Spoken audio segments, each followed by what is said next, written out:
All right, Chair, you good? Yes. Okay, let me go back on the record. This is on the top of my page 2, State versus Jamel Demons, 19-1872 CF10A. I've got Ms. Buckley, Ms. Collins, Mr. Griffiths present for the state. I've got Ms. Liberty, Mr. Adelstein, Mr. Aronson, Mr. Benjamin present for Mr. Demons, who likewise is present. Mr. Benjamin, we're not waiting for Mr. Patanza. No, Your Honor, we're not. Okay, so I had entered an order. Well, first I had ordered the state to turn over a copy of a search warrant that was in question regarding Ms. Liberty. They complied with that request and turned it over to me. I did review it in camera. I then entered an order overruling the state's motion for protective order and explaining that I was going to distribute unredacted copies of the search warrant today. I did delay that 10 days to give the state 10 days to file an appeal. If they so choose, they did not file an appeal, so I'm going to distribute the unredacted copy of the search warrant pursuant to my order. Mr. Court Deputy. Yes, sir. For the defense, there's one for each attorney. It's got their names on it. Mr. Benjamin, could I trouble you to collect Mr. Patanza's as well? Oh, of course, Judge. So that's all that I had on for today. I know in the interim, Mr. Adelstein filed a motion for an emergency hearing, so I'll consider that motion granted. Today is Yes. the hearing, and Thank you, Your Honor. I'll enter a written order accordingly. And I've now distributed it out. Mr. Devins has 2 future dates with me right now. All pending motions continue to be set on February the 18th at 9:30, and then his trial continues to be set September the 10th at 9 o'clock. So all of those dates will remain. Again, whatever motions either side wants me to hear, February 18th, I can give you the balance of the entire day. I just need you to notice in writing so I know what motions are going forward. I don't know that I've seen any motions noticed up to this point. I did see a motion filed about redeposing or permission to depose a witness, but just notice it, just do a notice of hearing, whatever we're going to do, I'll do it on February 18th. So if I may inquire, I did send an email to your JA yesterday. The last time in January, we're supposed to be coming before the court for 2 days. I had a plethora of motions. Some of those motions were actually filed under the tampering case for reasons that they took the appeal on the homicide and hadn't taken the appeal on that tampering. They had made a big issue about them not being filed in the homicide. I think that's a little bit duplicative, so I made the suggestion yesterday that I just do a notice of hearing on the 2023 case number. But I wanted to know from the court what you advise, so we're not running into issues of not going forward because... They're not filed in 19-1872 CFT? No, but they are filed in the 2023 case, which, just so you know, they've incorporated the discovery of both of the cases. I could refile it under the homicide, it just... Yeah, in the abundance of caution, I would suggest you do that and then just, again, notice whatever ones you want me to hear on the 18th. Okay, fair enough, thank you. State, is there anything else that I can do for you this morning? Judge, the only thing I was going to bring up, and I spoke with Mr. Adelstein about this, was the non-disclosure, the protective order. Prior to Your Honor issuing an order, I actually got a phone call from Mr. Adelstein saying that they agreed that it wouldn't be disclosed to anyone else. Not anymore, so that's off the table. So Okay. I think it really, once I Yeah, review it, it's up to me. Well, I'm just going to stick to the order that I entered on, I believe I entered it on January 14th. Okay, yeah, Okay. no problem. State, anything else? Anything else from the state? Sorry, Your Honor? Anything else from the state? No, Your Honor. Defense, anything else you'd like to do? Just so the court knows, we obviously have to review this and discuss, if possible, the potential conflict. And I just want to advise the court of that. Yeah, I think that's a good idea. I don't, you know, I think we should do it after this Okay. hearing. All of us. Defense, anything else I can do for any of you all this morning? No, but I do apologize for being late. Okay. So you do put a lot of pressure on me because I think you're the only one in this room that remembers what I look like in my 20s. So getting up every morning. hard to have a careful Mr. Anson, second. anything else? Mr. Benjamin, anything else? Just briefly, you know, I know Your Honor mentioned the last time we were in court about the pendency of the trial date in September, and urged us to understand that that's when this case was going to go and decisions needed to be made before that date. I wanted to bring to the court's attention that we've got a real problem here right now. We have a potential conflict that doesn't only affect Ms. Liberty, with the allegation that came out not by the state, but by Apple sending her the subpoena, but also with the communications and the interaction that the rest of us have had with Ms. Liberty in representing Mr. Devens. So as we sat here trying to digest what Your Honor had told us the last time we were here, that we better get these motions filed, there's a motion cutoff date to set them all, we don't know what the conflict is and how that may affect our ongoing representation of Mr. Devens, the rest of us. So we have found that we cannot comply with the order of the court to when the filing of those motions and the hearing of those motions until we know, because something has happened that we've been made aware of that we still don't know. I didn't get a chance to read the whole warrant, but it seems to me that the affidavit isn't attached. No, it's not the affidavit, it's just the warrant. Well, I think the warrant says it incorporates the affidavit, so. I'll repeat the discussion we had before, sir. If you want to give me some authority and file a motion that says I have the ability to turn over the affidavit to you, I'm happy to listen to anything anyone wants to tell me. I think what I've turned over, what I made the state turn over their objection is the limit of what I'm permitted to do at this point. I believe one of your co-counsel there cited the United States Constitution, but I would need something a little more specific than that, like a case law, a rule of criminal procedure, or a statute.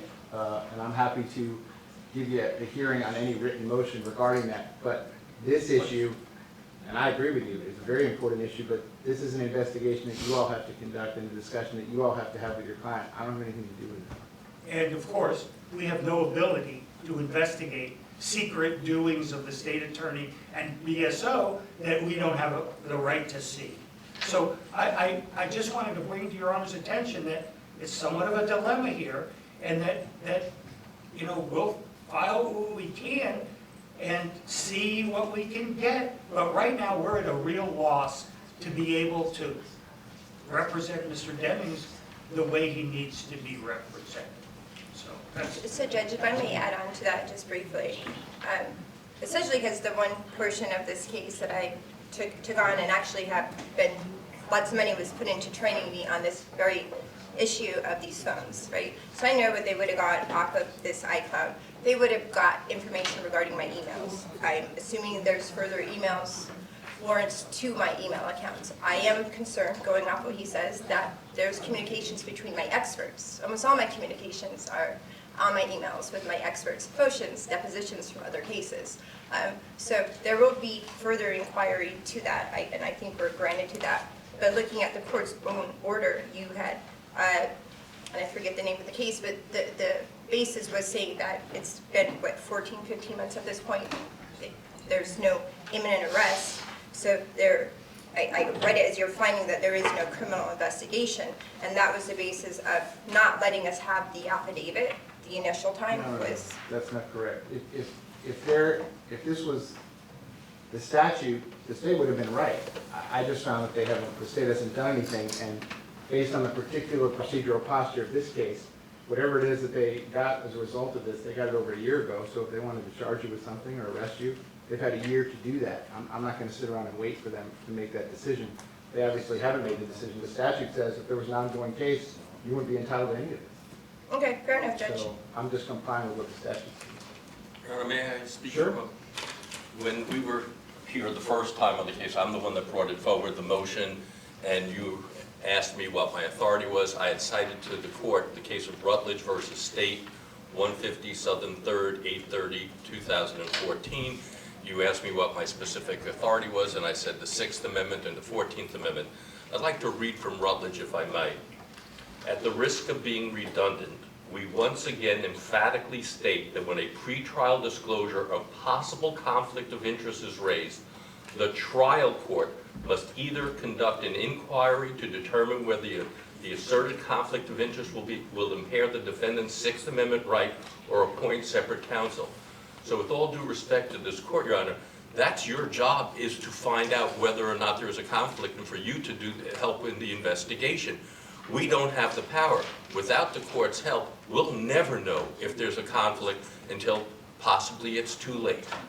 So you are the person that is supposed to look into the matter for us. I don't agree with you at all, sir. Your case says Mr. Demons is entitled to be told that there's an ongoing investigation. There is an ongoing investigation, and I told him that the last time I had a discussion with him directly. After that, Figueroa Sanabria completely controls. This is a death penalty case. He's a death penalty defendant. It's his decision.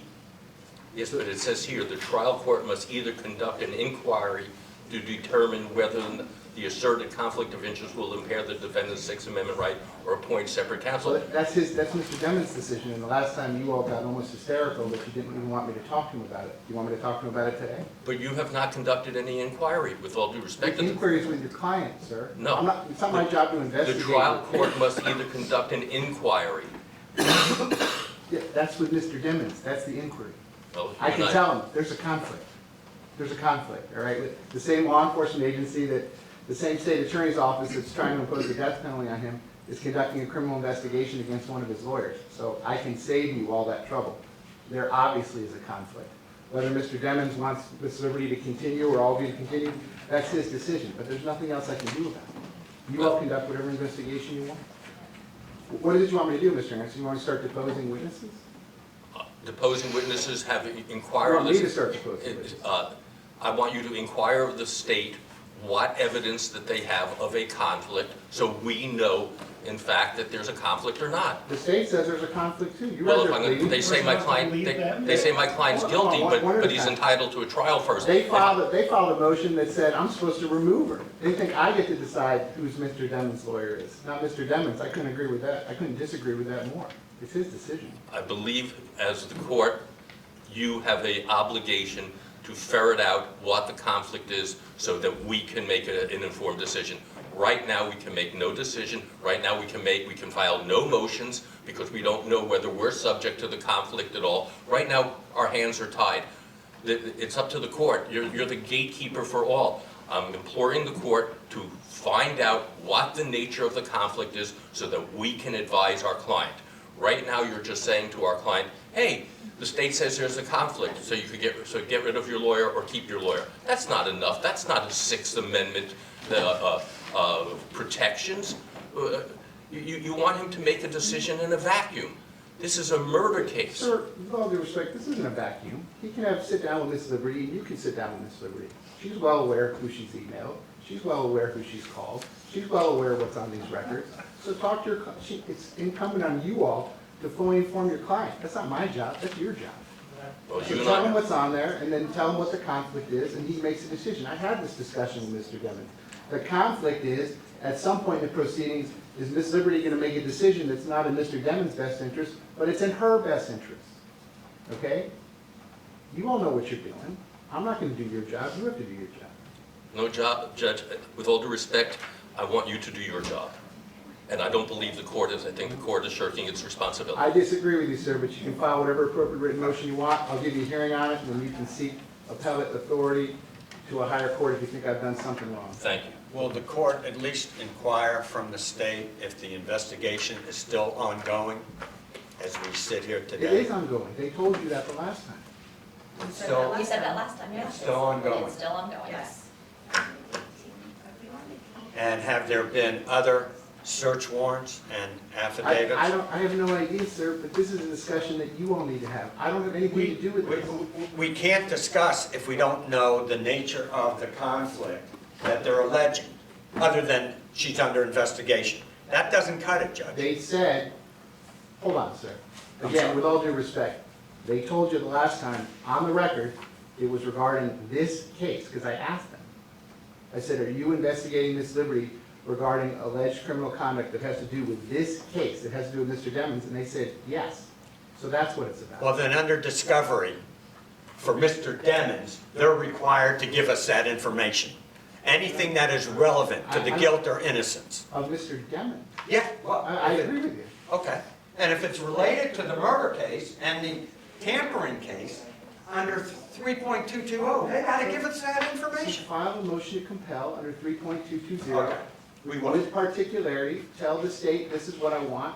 Either they're going to give it to you or not, and if they don't, set it for a hearing Yes, sir. on any available date. I'm imploring you all to set these for hearings. That's why I It's- keep giving you dates for all pending motions. The difficulty is, Your Honor, that since we're on notice of a conflict, a potential conflict, technically, we should not be filing any additional motions until that issue is resolved. I think we're bound by the Florida rules of ethics. Okay. Anything else from the defense today? No, sir. Okay. So I'll see you all February the 18th at 9:30. Again, whatever motions you want to hear are filed in writing and noticed. And then Ms. Collins, did I give like a 5-day You cutoff on the did, notice? today was the deadline, today by 5. Well, no one's The notice filed of hearing anything. had to be filed by, yes. All right, you want to extend that? Do you have any objection if we do that to like next Friday? Well, no, Judge, we wanted the notice of hearing by end of today so that we had time to respond to anything that hadn't been responded to that's status. All right, well, I mean, I can't make you all get along with each other. They have till 5, so I still have time. I think Mr. Davison's telling me there's new motions that he wants to file. I think Mr. Benjamin's telling me there's new motions that he wants to file, so. We can address it after the 18th. but Yeah, I mean, the discovery cutoff is not till April 30th, so. Okay. See y'all February the 18th at 9:30. Thank you, Judge. Okay, one more Judge, thing, I'm sorry, defense. Judge, I'm sorry. Can I have appearances for the Yeah, state? State, you start first. A is Alexandra Buckwood. Taylor Collins. Jamie Benjamin, Daniel Aarons. Ravon Liberty. Stuart Allison. Thank you. But Judge, I was talking, what were they saying about a cutoff at 5 as motions? We discussed that January the 6th, that anything that you want me to hear on February the 18th, you gotta notice it, and by the end of business today was the deadline to file the notice of hearing. All right, no problem. I have all of that ready. I wanted to know that one question from you, and I'm ready to go. Defense, let me, Mr. Adelstein or whoever else wants to answer this. At 1:30 this afternoon, I have to deal with Mariah Hamilton. I have some motions on her behalf, and so she's gonna be present. I think your client's entitled to be present if he wants to be, but if he doesn't wanna be, he certainly doesn't have to be He wants to be present. we'll all be here, Your Honor. at 1:30. Thank you, Your Honor. Okay. Okay, so we're otherwise then be in recess until 1:30? We'll be in recess until then? We'll see you on Monday. You're the one that unmasked him, right?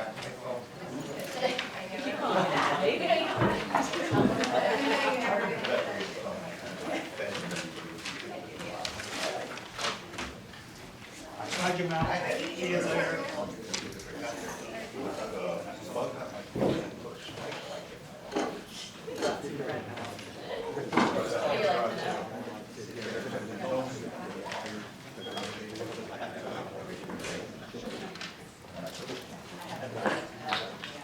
I was outvoting because this whole can't breathe.